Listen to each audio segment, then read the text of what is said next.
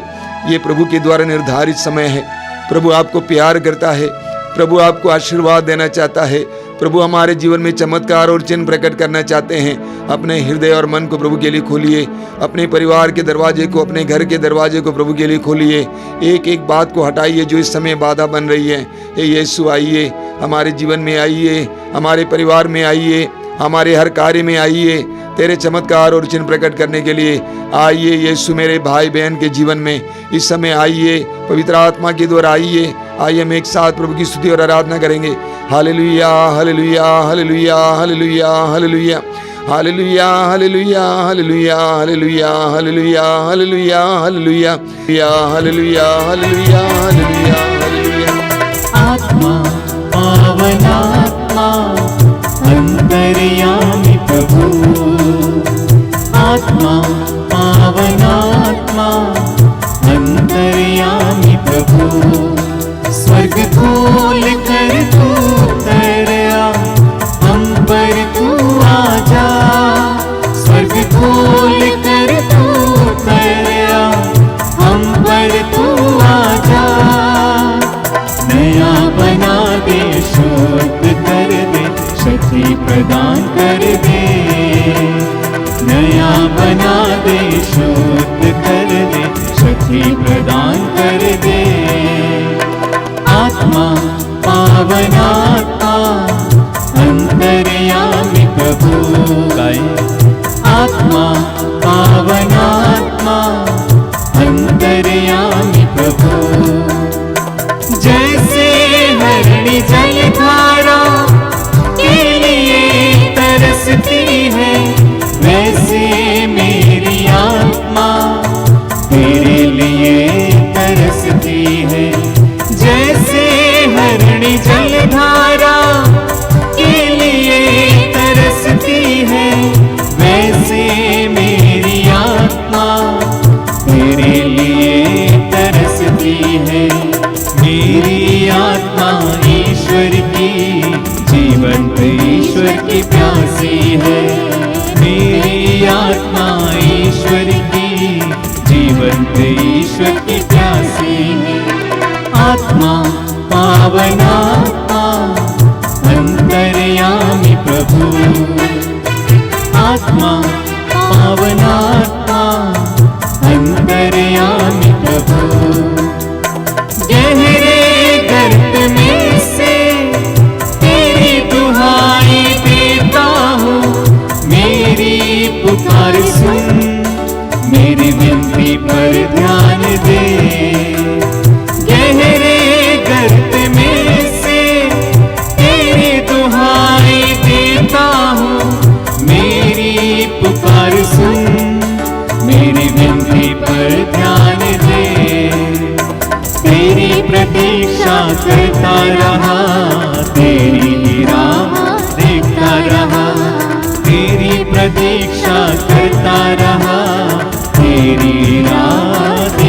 साथ मिलके। आत्मा पावनात्मा अंतर्यामी प्रभु गाएं। आत्मा पावनात्मा अंतर्यामी प्रभु स्वर्ग खोल कर तू उतर आ हम पर तू आजा स्वर्ग खोल कर तू उतर आ हम पर तू आजा नया बना दे शुद्ध कर दे शक्ति प्रदान कर दे गाइए। नया बना दे शुद्ध कर दे शक्ति प्रदान कर दे हाथों को उठा के। आत्मा पावनात्मा अंतर्यामी प्रभु आत्मा पावनात्मा अंतर्यामी बार बार कहते जाइए। आत्मा पावनात्मा अंतर्यामी प्रभु आत्मा पावनात्मा अंतर्यामी प्रभु। अपनी आंखें खोलिए। सबको जय यीशु। मेरे प्रिय भाई और बहनों, हम प्रभु को धन्यवाद देंगे इस पवित्र कार्य के लिए, इस सत्संग के लिए। हम सभी जानते हैं कि पवित्र आत्मा का काम है। वास्तव में पवित्र आत्मा ने ही हमें प्रेरित किया कि ये कार्यक्रम शुरू करें और जारी रखें, और पवित्र आत्मा ही हमारा निर्देशन करता है। पवित्र आत्मा ही हमारे जीवन में, आपके जीवन में कार्य करता है। कई लोगों से हमें संदेश मिला है कि उनके जीवन में प्रभु क्या कर रहे हैं। 4 दिन पहले एक बहन ने फ़ोन करके कहा कि मैं आपको धन्यवाद देना चाहती हूँ, जब से मेरा परिवार इन कार्यक्रमों में भाग लेने लगा है, हमारे परिवार में चमत्कार पर चमत्कार हो रहा है। कई प्रकार की चंगाइयाँ हो रही हैं। उन्होंने कहा कि मेरे जीजा जी कई वर्षों से आस्मा के रोगी थे, दमा के रोगी थे, सांस लेना मुश्किल था, लेकिन इन कार्यक्रमों में भाग लेने के बाद प्रभु यीशु ने उनको पूरी तरह से स्वतंत्र किया, चंगा किया है। इसी तरह कई लोगों से, कई रोगों से चंगाई से के बारे में हमें खबर मिलती है। लोग फ़ोन के द्वारा, चिट्ठी के द्वारा हमें बताते हैं कि प्रभु ने उनके जीवन में इन कार्यक्रमों के द्वारा क्या कार्य किया है। मैं आपको बताना चाहता हूँ, ये फादर अनिल का काम नहीं है, स्वामी अनिल देव का काम नहीं है। वो तो इंसान है। पवित्र आत्मा आपके अंदर कार्य करता है। जिस समय मनुष्य ईश्वर के लिए अपने कानों को खोल देता है, उसके वचनों को सुनने लगता है, ईश्वर के अधीन होने लगता है, तो पवित्र आत्मा उसको अपने अधिकार में ले लेता है और पवित्र आत्मा उसके अंदर क्रियाशील हो जाता है, उसके अंदर कार्य करने लगता है, उसके द्वारा उसके परिवार में कार्य करने लगता है। तो ये सारा काम पवित्र आत्मा का काम है। प्रभु यीशु पवित्र आत्मा के द्वारा इस समय हमारे जीवनों में बहुत काम कर रहे हैं। हम प्रभु को धन्यवाद देंगे। प्रभु की आशीष बराबर हमें मिलती रहेगी। जब आप इस कार्यक्रम में भाग लेने के लिए बैठेंगे, पूरे विश्वास के साथ बैठना।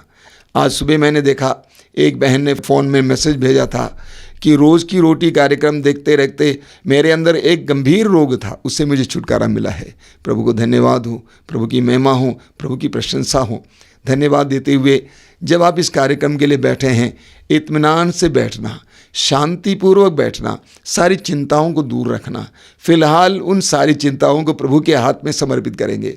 आप इस कार्यक्रम में निश्चिंत होकर बैठेंगे, पूरा मन लगाकर बैठेंगे, ध्यानपूर्वक पवित्र वचनों को सुनेंगे और गहराई से प्रभु के साथ जुड़ते जाएंगे। आपके जीवन में भी प्रभु चमत्कार और चिन्ह प्रकट करेंगे। पूर्ण विश्वास करना।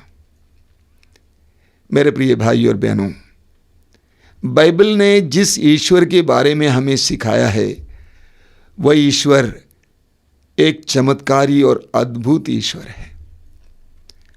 हम जिस ईश्वर में, जिस परमेश्वर में विश्वास करते हैं, जानते हैं वह अद्भुत, भयावह और चमत्कारी परमेश्वर है, चमत्कारी ईश्वर है।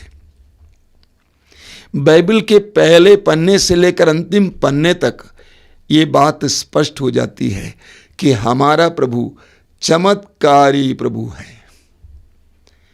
बाइबल का पहला ग्रंथ, उत्पत्ति ग्रंथ, उसके पहले अध्याय में सृष्टि रचना की कहानी है।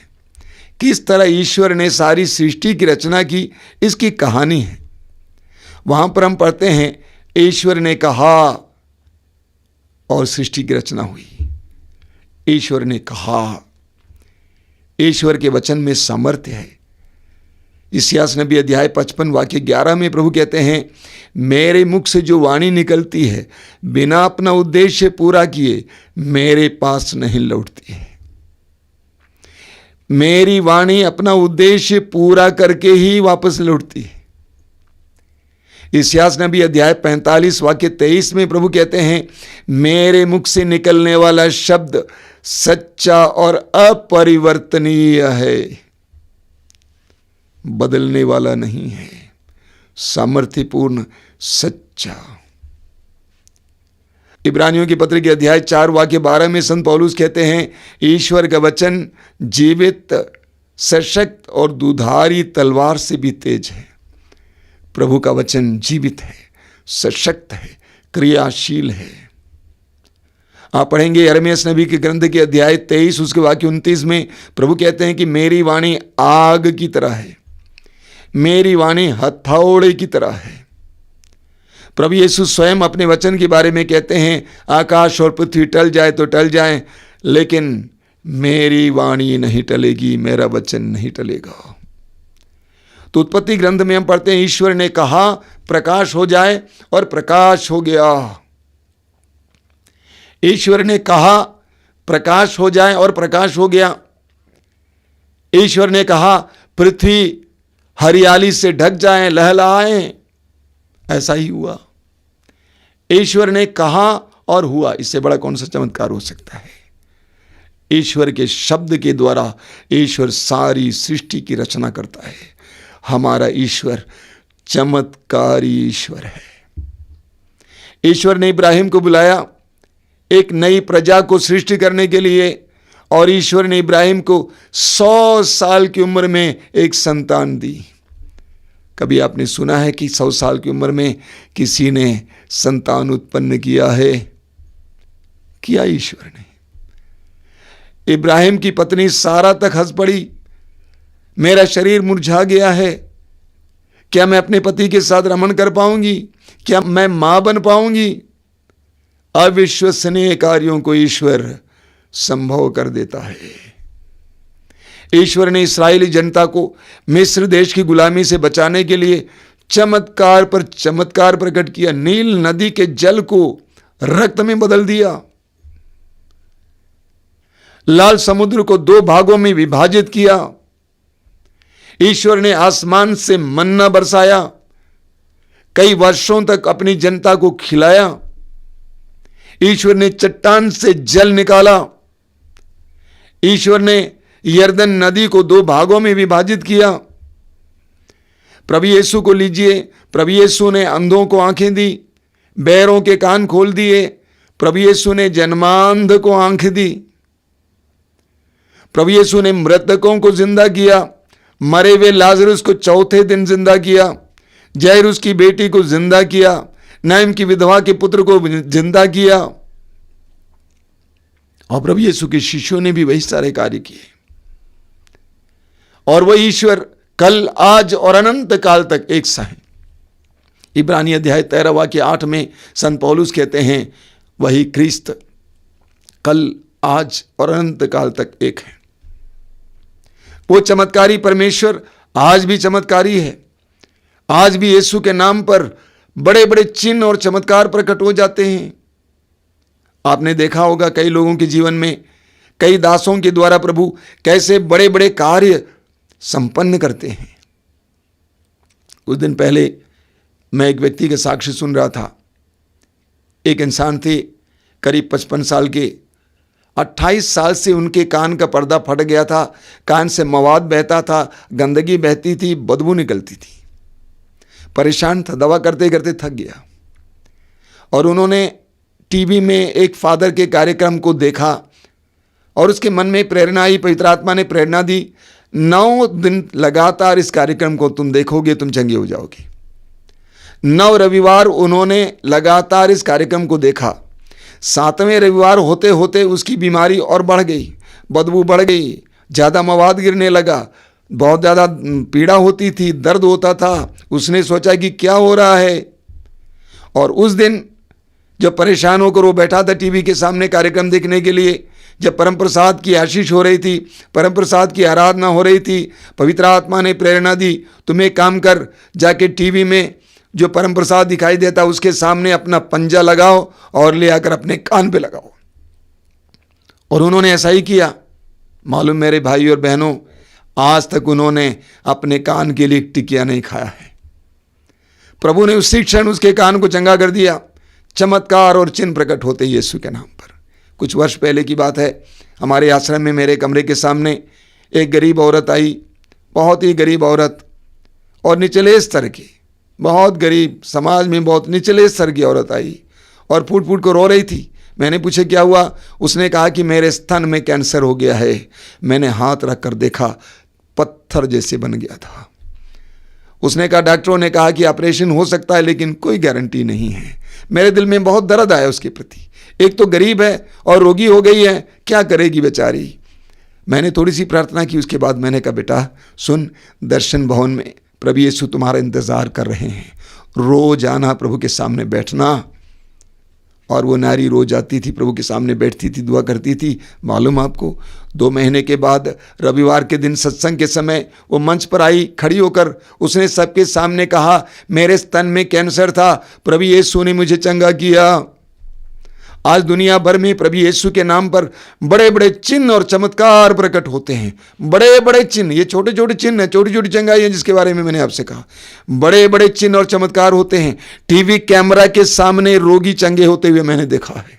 कैमरा चल रहा है, रोगी परेशान है, अस्पताल से लाया जाता है, चंगाई प्राप्त करता है। हमारा परमेश्वर चमत्कारी परमेश्वर है, अद्भुत परमेश्वर है, भयावह परमेश्वर है। और जानते ही मेरे भाई और बहनों, वो परमेश्वर आज आप और मेरे जीवन में भी चमत्कार करना चाहता है। उसका स्वभाव बदला नहीं है। वो तब भी चमत्कारी था, आज भी चमत्कारी है। उसका स्वभाव नहीं बदला है। वो आज भी हमारे जीवन में चमत्कार और चिन्ह प्रकट करना चाहता है। उस समय भी आज भी उसका मनुष्यों के प्रति उतना ही प्रेम है जितना उस समय था।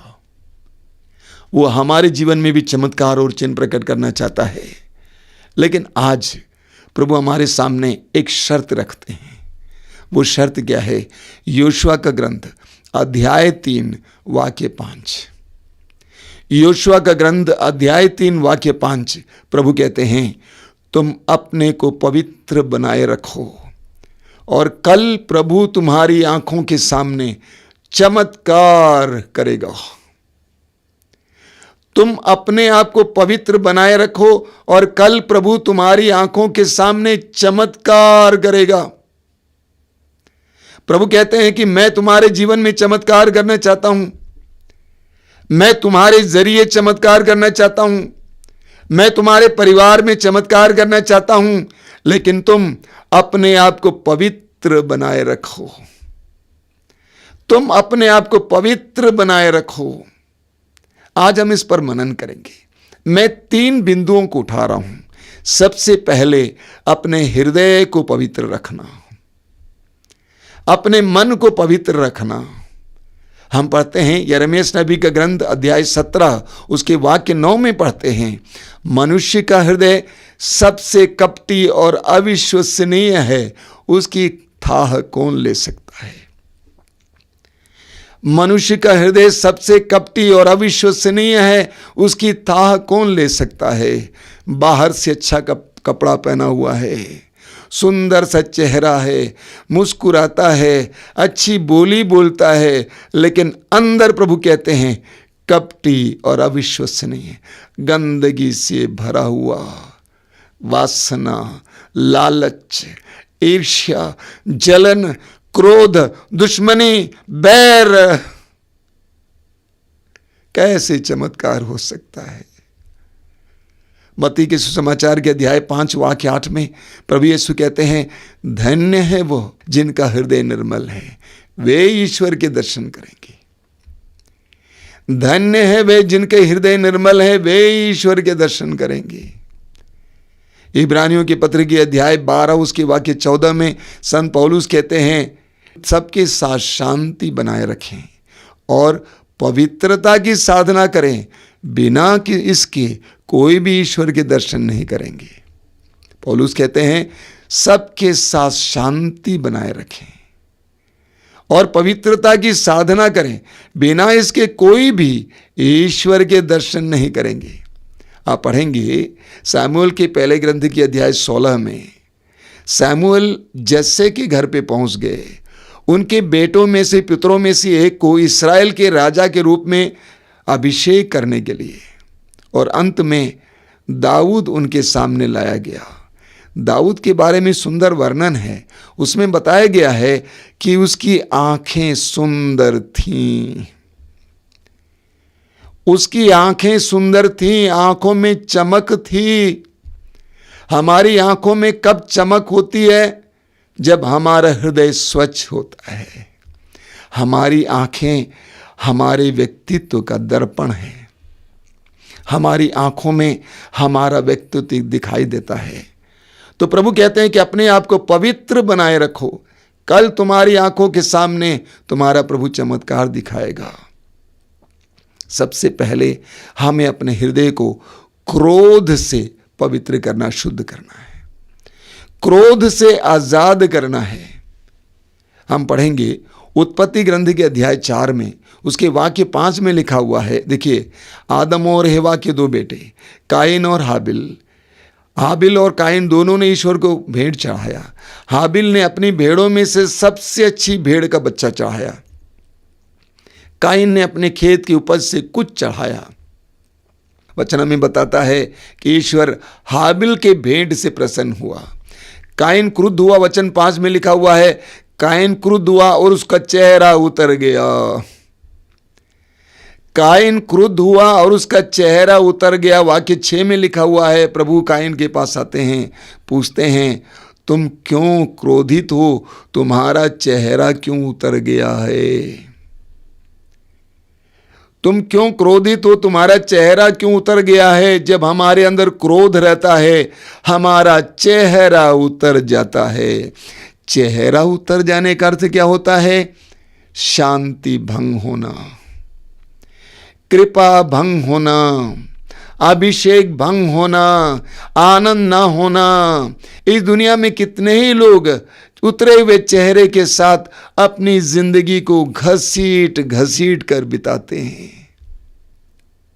जब हमारे अंदर बैर होता है, दुश्मनी होती है, तो हमारे अंदर प्रभु की कृपा ठहर नहीं पाती है, प्रभु का अभिषेक ठहर नहीं पाता है। हम आनंद से वंचित हो जाते हैं, हम अशांत हो जाते हैं। हमें अपने हृदय को शुद्ध करना है। हम पढ़ेंगे यूहन्ना का पहला पत्र अध्याय 2 उसके वाक्य 9 से 11 तक। यूहन्ना कहता है, जो कहता है कि मैं ज्योति में हूँ और अपने भाई से बैर करता है, वह अब तक अंधकार में है। जो कहता है कि मैं ज्योति में हूँ और अपने भाई से बैर करता है, वह अब तक अंधकार में है। जो अपने भाई को प्यार करता है, वह ज्योति में निवास करता है और कोई कारण नहीं कि उसे ठोकर लगे। वाक्य 11 में लिखा हुआ है, जो अपने भाई से बैर करता है, वह अंधकार में है और अंधकार में चलता है। वह ये नहीं जानता कि वह कहाँ जा रहा है, क्योंकि अंधकार ने उसे अंधा बना दिया है।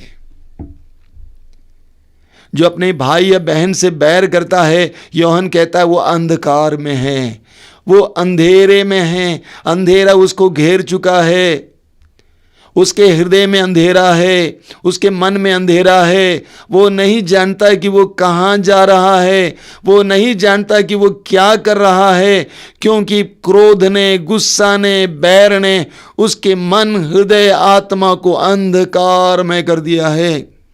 अब सोचिए, काइन ने अपने भाई हाबिल की हत्या की। काइन ने अपने भाई का हाबिल की हत्या की। उसको सोचना चाहिए था, वो भूल गया कि मेरा एक ही भाई है।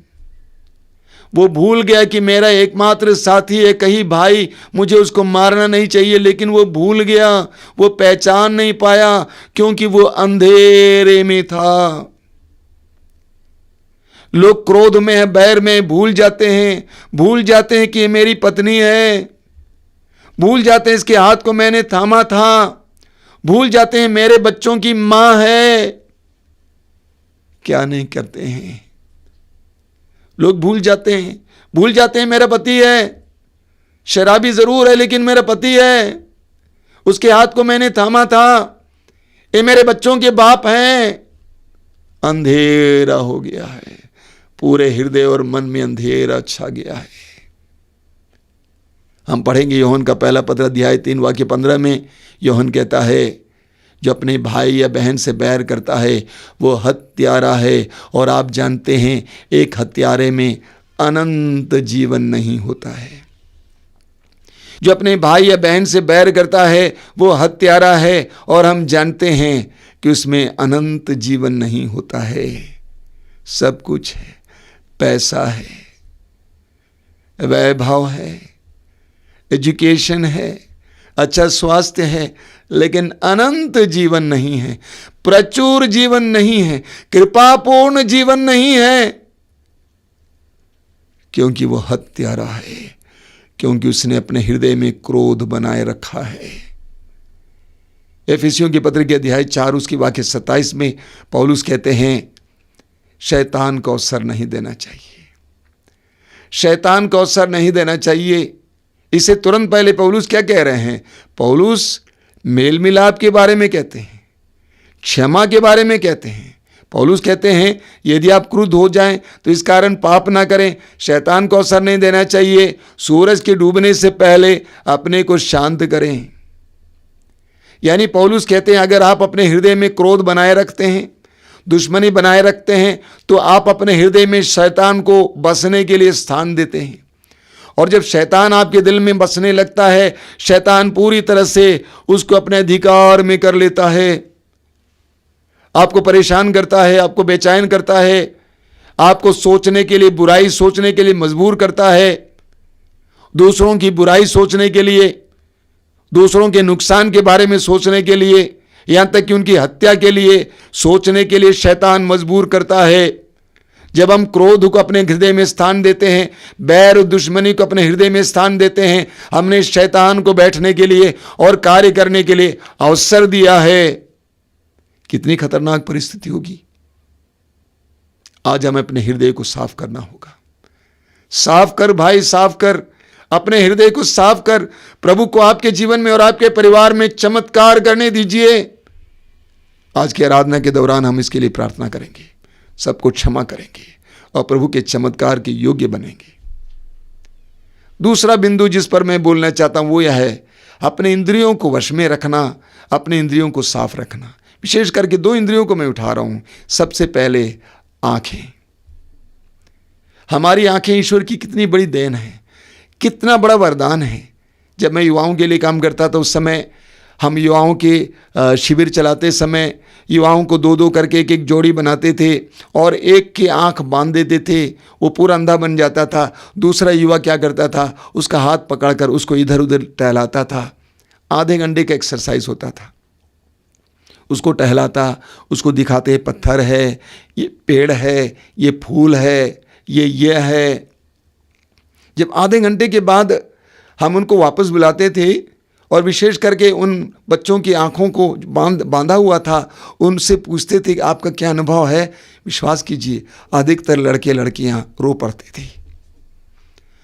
उनको इस बात का एहसास होता था कि आंख कितना महत्वपूर्ण अंग है, लेकिन जानते हैं हम इन आंखों को कितना गलत इस्तेमाल करते हैं। एक बार मैं पवित्र वचन पर मनन कर रहा था, मत्ती के सुसमाचार अध्याय 5 उसके वाक्य 29 में, वहाँ पे लिखा हुआ है, प्रभु यीशु कहते हैं यदि तुम्हारी दाहिनी आंख तुम्हारे लिए पाप का कारण बने, उखाड़ कर फेंक दो। यदि तुम्हारा दाहिना हाथ तुम्हारे लिए पाप का कारण बने, काट कर फेंक दो। तो मैं पूछ रहा था प्रभु से, प्रभु क्या मैं अपनी आंखों से इतना बड़ा पाप कर सकता हूँ कि उसको उखाड़ कर फेंकना होगा? इतना बड़ा कौन सा अपराध कर सकता हूँ?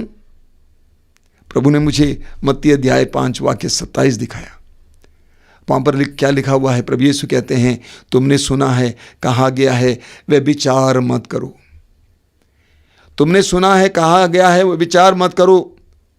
मैं तुमसे कहता हूँ यदि कोई पुरुष एक नारी को बुरी इच्छा से दिखता है तो उसने अपने दिल में उसके साथ व्यभिचार किया है। यहूदियों के लिए यह 10 नियम बहुत कठोर थे।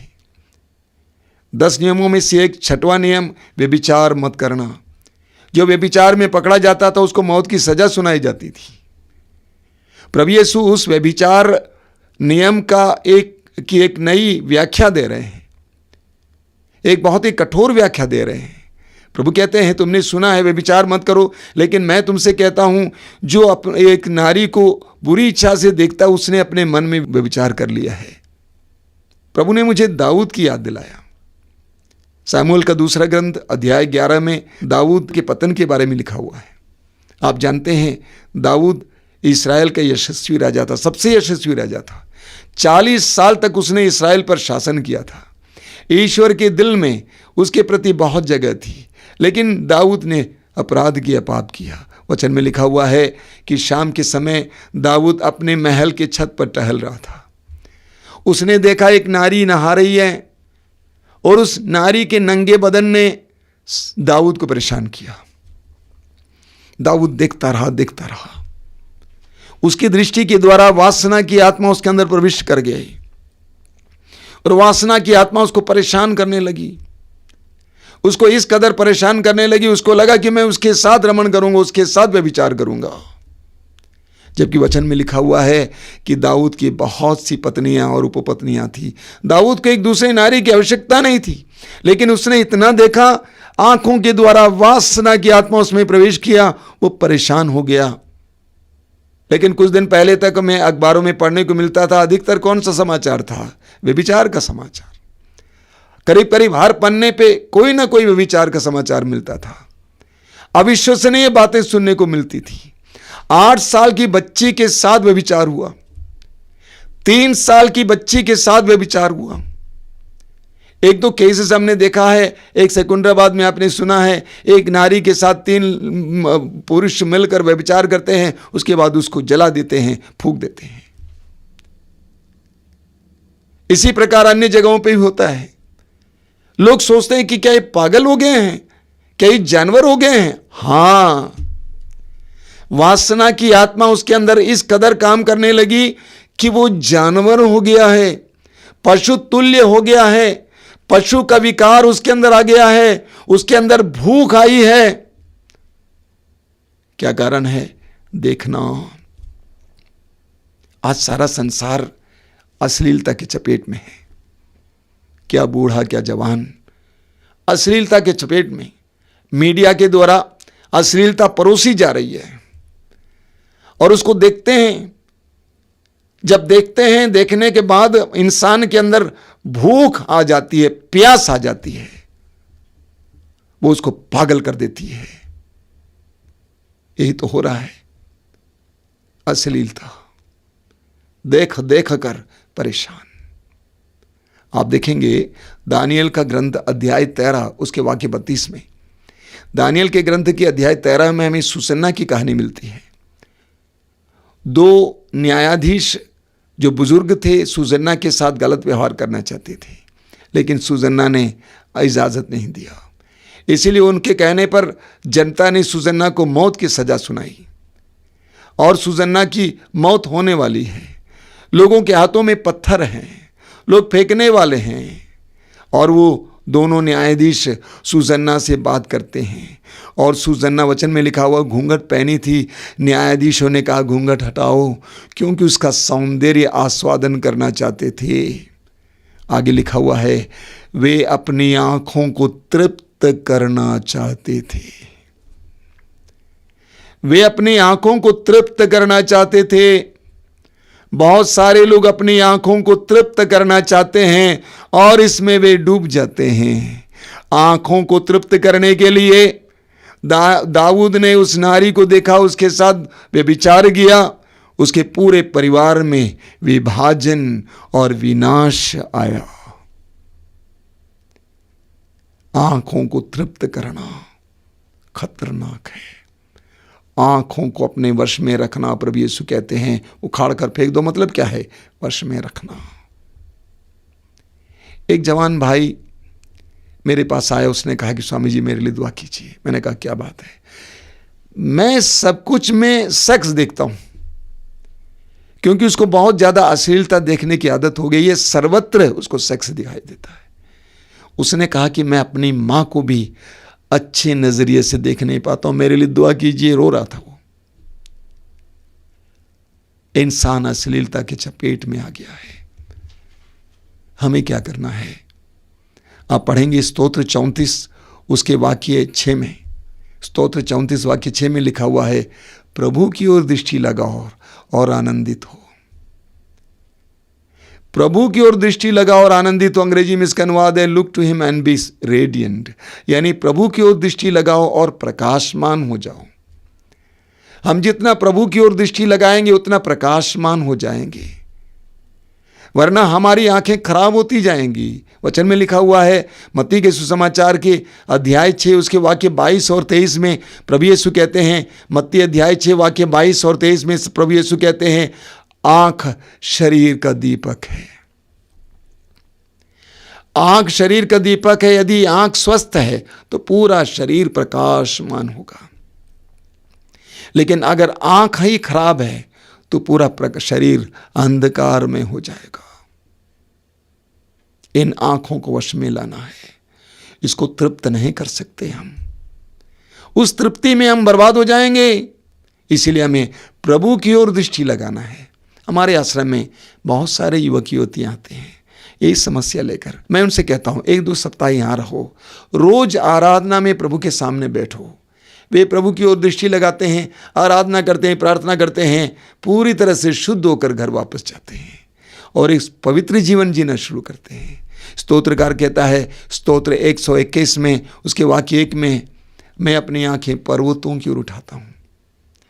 मैं अपनी आंखें पर्वतों की ओर उठाता हूं, क्या वहां से मुझे सहायता मिली? जिसने स्वर्ग और पृथ्वी को बनाया वही मेरी सहायता करता है। मैं अपनी आंखें पर्वतों की ओर उठाता हूं। हमें बार बार ये कहना है, मैं अपनी आंखें पर्वतों की ओर उठाता हूं। जब हमारी नजरें यहां वहां जाती हैं, मैं अपनी आंखें पर्वतों की ओर उठाता हूं। तीसरा बिंदु है जिस पर मैं बोलना चाहता हूं, वो है अपनी जुबान को वश में रखना। अपनी जुबान को वश में रखना। बोलने की शक्ति कितनी बड़ी ताकत है, कितना बड़ा वरदान है। आप बोल सकते हैं, आप अपने मन को प्रकट कर सकते हैं, आप गूंगे नहीं हैं, आप पढ़ सकते हैं, गा सकते हैं, कितना बड़ा वरदान है। लेकिन इसी वरदान को हम कैसे गलत इस्तेमाल करते हैं, इसको वश में रखना है। मत्ती के सुसमाचार उसके अध्याय 12 वाक्य 36 और 37 में, मत्ती 12, 36 और 37 में प्रभु यीशु कहते हैं, प्रभु ने कहा, मैं तुमसे कहता हूं न्याय के दिन मनुष्यों को अपने हर निकम्मी बात के लिए लेखा देना पड़ेगा।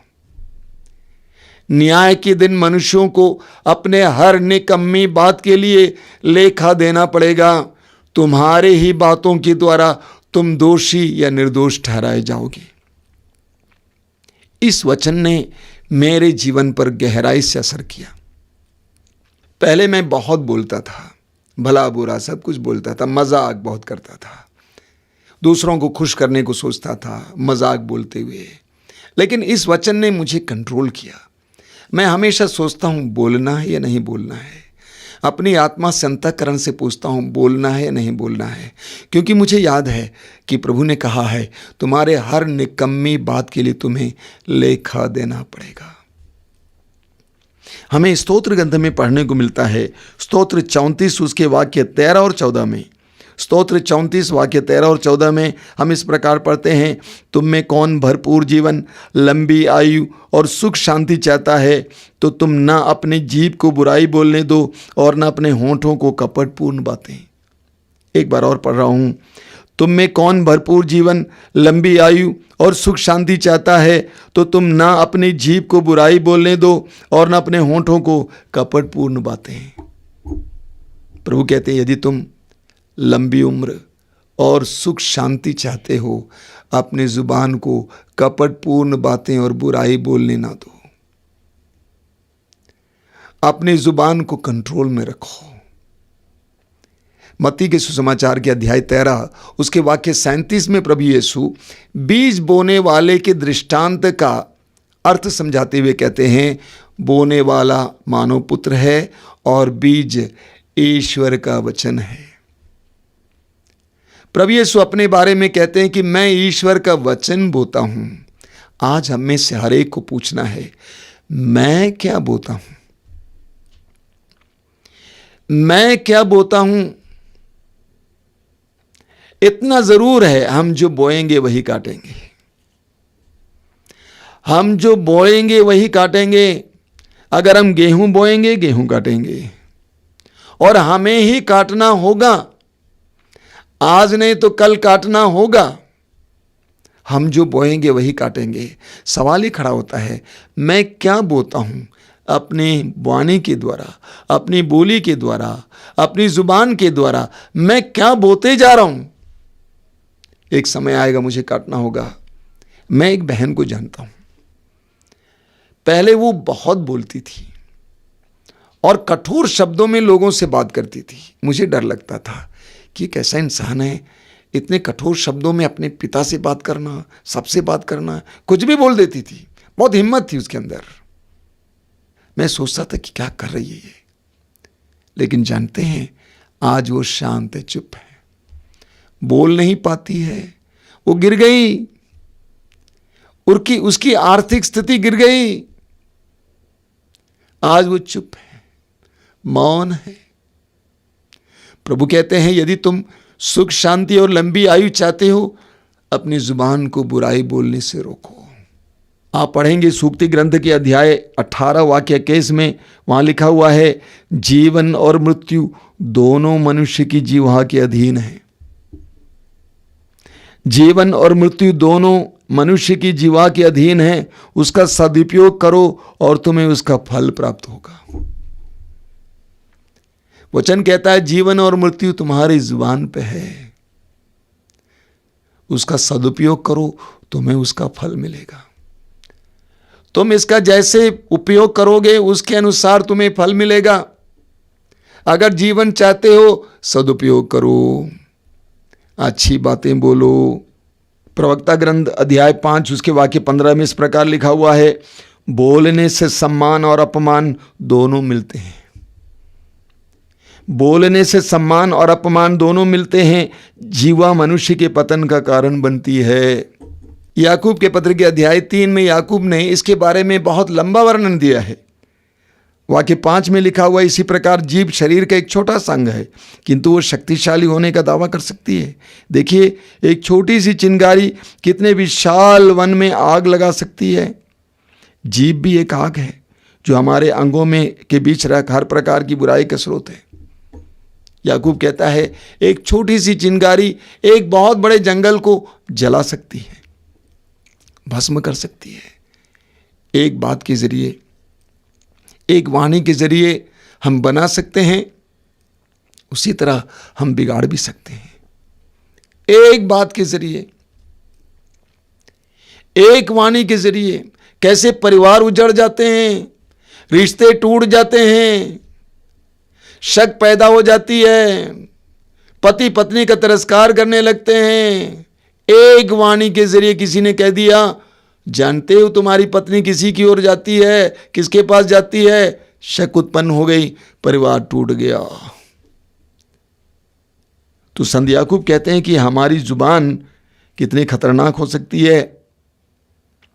लिखा हुआ है आगे 7 में, हर प्रकार के पशु और पक्षी, रेंगने वाले और जलचर जीव जंतु सबके सब मानव जाति द्वारा वश में किए जा सकते हैं या वश में किए जा चुके हैं, किंतु कोई मनुष्य अपनी जीभ को वश में नहीं कर सकता।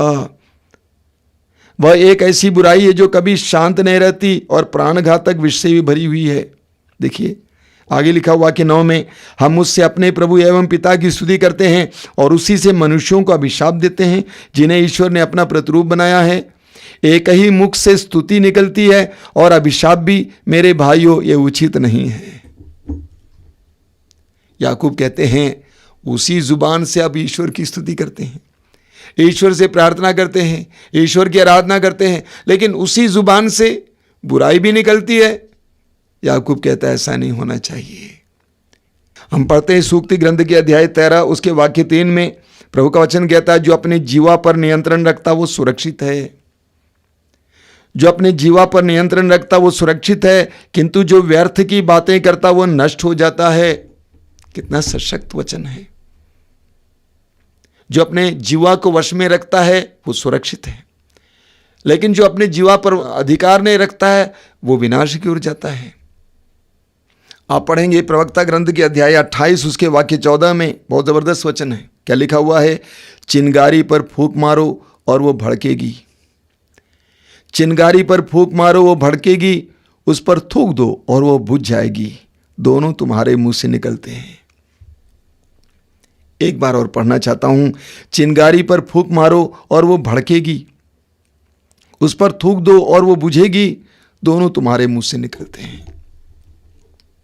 चिंगारी पर फूंक मारेंगे, भड़केगी, उस पर थूक देंगे, वो बुझ जाएगी। दोनों तुम्हारे मुंह में है। भलाई और बुराई दोनों तुम्हारे मुंह में है। पत्नी ने खाना बनाया, कुछ ज्यादा नमक हो गया, चिल्लाने लगा, कैसा खाना बनाती हो, कौन खा सकता है? अरे भूल गए भाई, कई वर्षों से वो तुमको खिला रही है, तू बड़ी चाव से खाता रहा। उस समय तुमने बोले, पहले तू खाता था, बच्चे खाते थे, उसके बाद ही ना वो खाती थी, और तू चिल्लाया कैसे खाना पकाती हो, कौन खाएगा? भूल गए? उसने इतनी सेवा की, तुमने उस पर थूक दिया। उसके दिल में जो तुम्हारे प्रति उत्साह था, तेरे बच्चों के प्रति उत्साह था, परिवार के प्रति उत्साह था, बुझ गया एक शब्द के द्वारा। दूसरी तरह से भी बोल सकते हो, बोल सकते थे, रीता क्या भाई नमक कुछ ज्यादा हो गया, कोई बात नहीं। कितना फर्क है, कितना फर्क है। अपनी बोली के द्वारा हम दूसरे के उत्साह को बुझा सकते हैं या उसके उत्साह को बढ़ा सकते हैं। सकारात्मक बनिए। लोगों से भलाई चाहते, सेवा चाहते, सकारात्मक बनिए। चिल्लाइए मत, अपने गुस्से को उसके ऊपर मत उतारिए। प्यार से बोलिए, बेटा अच्छा कर सकते हो, करेगा, क्यों नहीं करेगा। ये दोनों आपके मुंह में है। आप किसी को तोड़ सकते हैं, आप किसी को बना भी सकते हैं। एफेसियों के पत्र के अध्याय 4 उसके वाक्य 29 में बहुत सुंदर वचन है। संत पौलुस कहते हैं, आप वही बोलें जो दूसरों के कल्याण में आए। आपके मुख से कोई अश्लील बात नहीं, बल्कि ऐसे शब्द निकलें जो अवसर के अनुरूप दूसरों के निर्माण तथा कल्याण में सहायक हो। आपके मुंह से कोई अश्लील बात नहीं, बल्कि ऐसे शब्द निकलें जो अवसर के अनुरूप दूसरों के निर्माण तथा कल्याण में सहायक हो। स्तोत्र 141 उसके वाक्य 3 में स्तोत्रकार क्या कहता है? प्रभु मेरे मुख पर पहरा बैठा, मेरे होंठों के द्वार की रखवाली कर। कितनी सुंदर प्रार्थना है। हमारी भी ये प्रार्थना होनी चाहिए, प्रभु मेरे मुख पर पहरा बैठा, मेरे होंठों के द्वार की रखवाली कर। हमारे मुंह से ऐसे शब्द ना निकले जो दूसरों को दुख दें, दूसरों को तोड़ दें। ऐसे शब्द निकले जो कल्याणकारी हो। इसीलिए स्तोत्रकार कहता है, मेरे मुख पर पहरा बैठा। मुझे अपनी जुबान को कंट्रोल में रखने की ताकत दे, शक्ति दे, यही कह रहे हैं। कितनी सुंदर प्रार्थना है। स्तोत्र 19 उसके वाक्य 15 में स्तोत्रकार कहता है, प्रभु तू मेरी चट्टान और मुक्तिदाता है, तू मेरी चट्टान और मुक्तिदाता है। आगे सुनिए, मेरे मुख से जो शब्द निकलते हैं और मेरे मन में जो विचार उठते हैं वे सब के सब तुझे प्रिय लगे। मेरे मुख से जो शब्द निकलते हैं और मेरे मन में जो विचार उठते हैं वे सब के सब तुझे प्रिय लगे। मेरे पीछे दोहराइए, मेरे मुख से जो शब्द निकलते हैं, मेरे मुख से जो शब्द निकलते हैं और मेरे मन में जो विचार उठते हैं, और मेरे मन में जो विचार वे सब के सब वे सब के सब तुझे प्रिय लगे। तुझे प्रिय लगे। ये हमारी प्रार्थना होनी चाहिए कि प्रभु मेरे मुख से जो शब्द निकलते हैं और मेरे मन में जो विचार उठते हैं वे सब के सब तुझे प्रिय लगे। मेरे मुख से जो शब्द निकलते हैं और मेरे मन में जो विचार उठते हैं वे सब के सब तुझे प्रिय लगे। मेरे प्रिय भाई और बहनों, आज हमें पवित्रता के लिए प्रार्थना करनी है, शुद्धता के लिए प्रार्थना करनी है, अपने हृदय, जुबान और आंखों में पवित्रता के लिए। बहुत सुंदर है। मत्ती के सुसमाचार अध्याय 8 उसके वाक्य 1 और 2 में हम पढ़ते हैं, एक कोढ़ी यीशु के पास आता है, कहता है, प्रभु आप चाहें तो मुझे शुद्ध कर सकते हैं, आप चाहें तो मुझे शुद्ध कर सकते हैं। हाँ, ये सच्च है, ये सच्चाई है। हाँ, यही सच्चाई है। प्रभु यीशु ही हमें शुद्ध कर सकते हैं, प्रभु यीशु ही हमें पवित्र कर सकते हैं। एजेकियल नबी के ग्रंथ के अध्याय 36 में उसके वाक्य 25 में प्रभु कहते हैं, मैं तुम पर पवित्र जल छिड़कूंगा और तुम्हारे सारे देवदूषणों से तुम्हें शुद्ध करूंगा। प्रभु हमें शुद्ध कर सकते हैं। आज हम उनसे प्रार्थना करेंगे। आंखें बंद कीजिए। प्रभु यीशु, तूने कहा मैं यही चाहता हूं, शुद्ध हो जाओ। मैं यही चाहता हूं, शुद्ध हो जाओ। मैं यही चाहता हूं, शुद्ध हो जाओ। आज मैं महसूस करता हूं कि मैं कितना अशुद्ध हूं। मैं तो बराबर तुझसे प्रार्थना करता था चमत्कार के लिए, चिन्ह के लिए, चंगाई के लिए, लेकिन तेरे वचन में आज मैंने सुना है, अपने को पवित्र बनाए रखो। प्रभु तुम्हारी आंखों के सामने कल चमत्कार करेगा। अपने को पवित्र बनाए रखने के लिए और तेरे चमत्कारों के लिए सक्षम बनने के लिए, समर्थ बनने के लिए, योग्य बनने के लिए मुझे कृपा दीजिए। प्रभु इतनी हिम्मत दीजिए कि मैं अपने अंदर जो गंदगी है तेरे सामने उंडेल दूं और मैं पूरी तरह से स्वतंत्र हो जाऊं।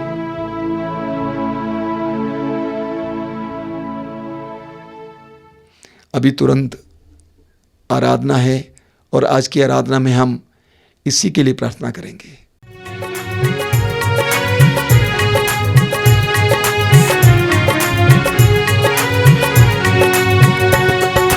आराधना महिमा स्तुति ओ प्रभु तेरी, आराधना महिमा स्तुति। आराधना महिमा स्तुति ओ प्रभु तेरी, आराधना महिमा स्तुति। आराधना महिमा स्तुति ओ प्रभु तेरी, आराधना महिमा स्तुति। आराधना महिमा स्तुति ओ प्रभु तेरी, आराधना महिमा स्तुति। Hallelujah hallelujah hallelujah hallelujah hallelujah hallelujah hallelujah hallelujah hallelujah hallelujah. Hallelujah hallelujah. एक साथ मिलकर गाइए। आराधना महिमा स्तुति ओ प्रभु तेरी, आराधना महिमा स्तुति। आराधना महिमा स्तुति ओ प्रभु तेरी, आराधना महिमा स्तुति। जीवन देने वाले प्रभु आराधना, मुक्ति देने वाले प्रभु आराधना। जीवन देने वाले प्रभु आराधना, मुक्ति देने वाले प्रभु आराधना। आराधना आराधना